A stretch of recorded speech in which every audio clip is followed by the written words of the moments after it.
Today's 1026 data computer system learning how to support your dreams, your goals, allow you to become the person that you want to become. Today we speak about emotional state. Emotional state. I think that is a beautiful, beautiful statement that when we have emotional state that is in favor of us, we're able to achieve much, much more. So that means that we need to always work very hard to really develop emotional state that works and helps us to achieve our goal.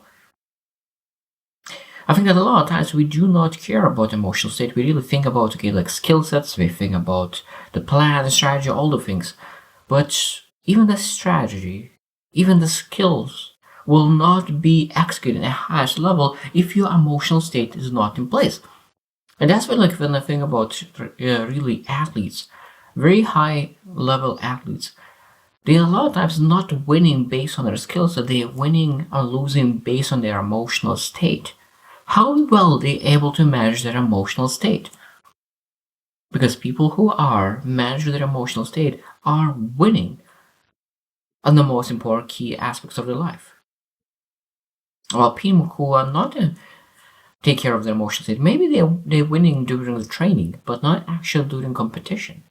Because when the most important days come in, they not able to manage their emotional state. So today we'll share really what we need to understand, how really managing your emotional state really dictates your life, how really better states, emotional states really leads to better outcomes. Number one is the decision making. That means that when you're actually making decisions, your state will dictate how well you make decisions. Positive decisions lead to positive decisions.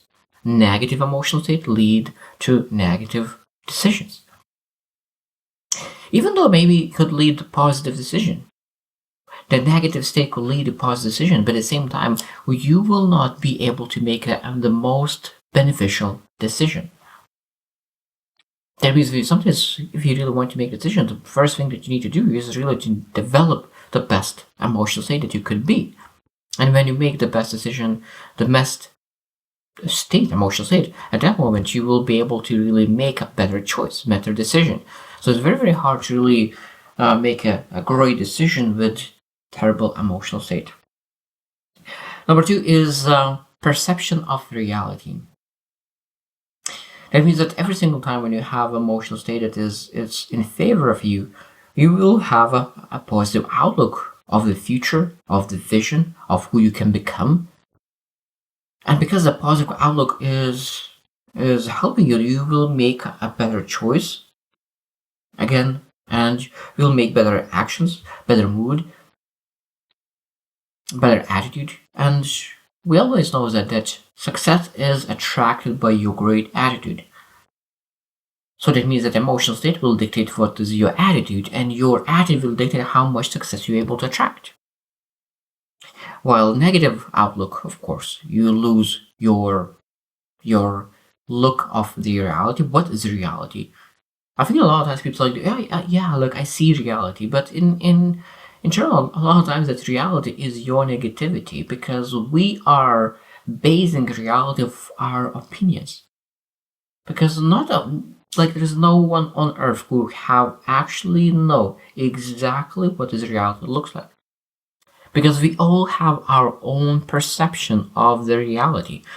And when you combine all of us, of course, then we able to have some kind of reality. But it's very hard. And that's why we need to understand that sometimes when we have a perception of reality, could be the negative outlook into the world. And that negative outlook is stopping us from making things happen.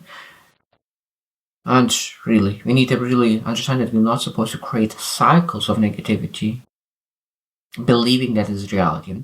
Number three is relationships. Our emotional states are highly influencing our relationships. That means that emotional connections. If you are in negative emotion state, then of course, to really have a connection with someone is much, much harder. And if you have connections, maybe you have connections with people who are in the same vibrations that are the negative, full of hatred, full of bitter, full of the emotions that you don't want to have in your life. So it means emotional state will dictate what kind of people you surround yourself. So if you really want to see joyful people, people full of abundance, people full of contentment, what kind of person do you want to be? What kind of people do you want to see around you? And I think that we need to understand that we need to work on emotional state. At the same time, the conflict and misunderstandings is much reduced when your emotional state is great. So it means when your emotional state is at the highest level, small conflicts, small misunderstandings will never make you upset. But when your emotional state is very low, even small inconvenience might lead you to feel disappointed and like, why always that happen to me? Why always happens for me? Or whatever questions might be. So that means we need to really make sure that we're able to develop our emotional state, that we could have better relationships and build that association of people that you really love, and it will not create big mountain out of the small hill. Number 4 is physical health. That means that our emotional state will dictate how well we take care of ourselves, health and well-being. A lot of times when people are not feeling emotional well, maybe people have a tendency to overeat, have emotional comforting food.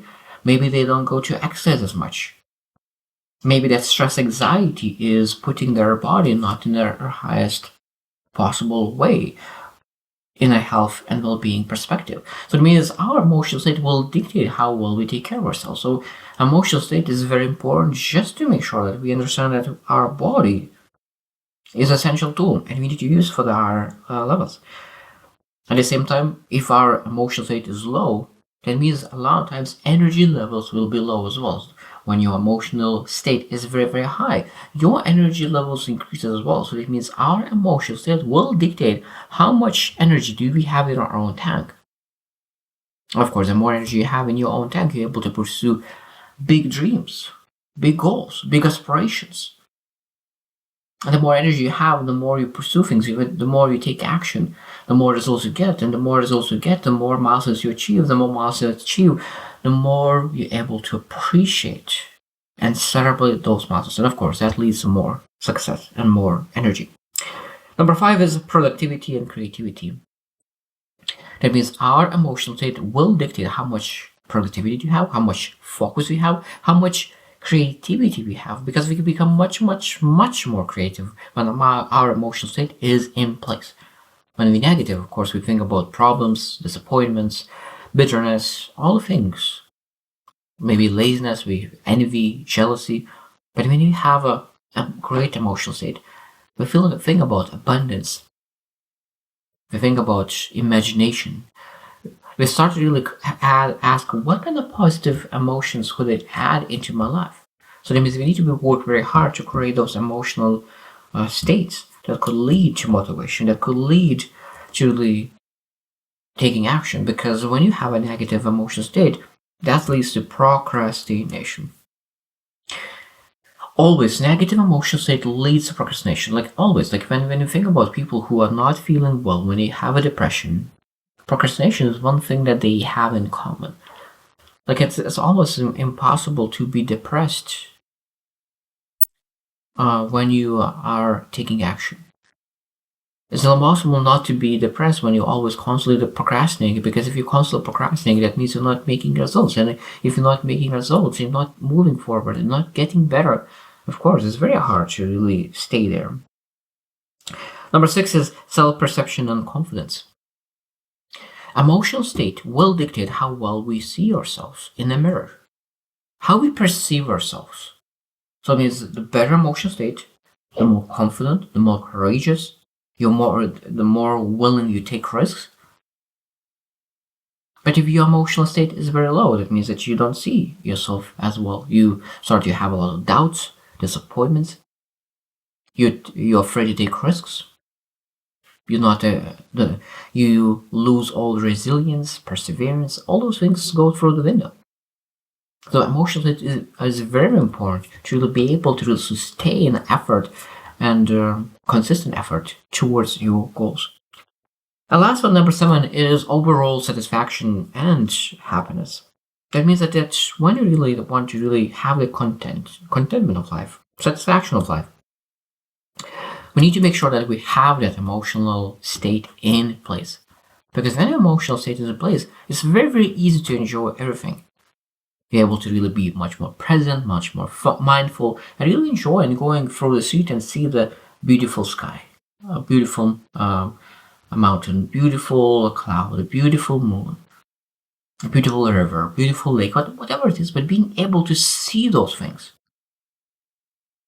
While if when you have a negative emotional state, a lot of times we are in our own head, in those 6 inches between our ears, and thinking those, and we have those internal battles, we constantly think about all the same thing over and over and over again, and of course that creates like headaches, that creates negativity, and we stuck in that four walls in our mind, in a jail that we created by ourselves. We need to be able to let it go, and if we're able to let it go and let go of the chronic kind of happiness by really focusing on improving our emotional state. And that's, I think, one of the most important things that we need to work on to make sure that we're really living a very joyful and happy life. So I hope that you will reflect as well. What is your emotional state on a daily basis?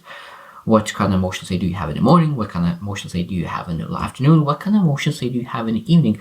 And like weekly basis. Like what is the most common emotional state? But I think that we're able to adjust it, pivot, and say, maybe I have a great emotion. Maybe I have a good emotional state. Maybe I want to make it great. Maybe I want to make it excellent. Maybe I have terrible. I just want to make it good. You're not able to move from terrible to great. So that means, of course, let's make it step by step to change.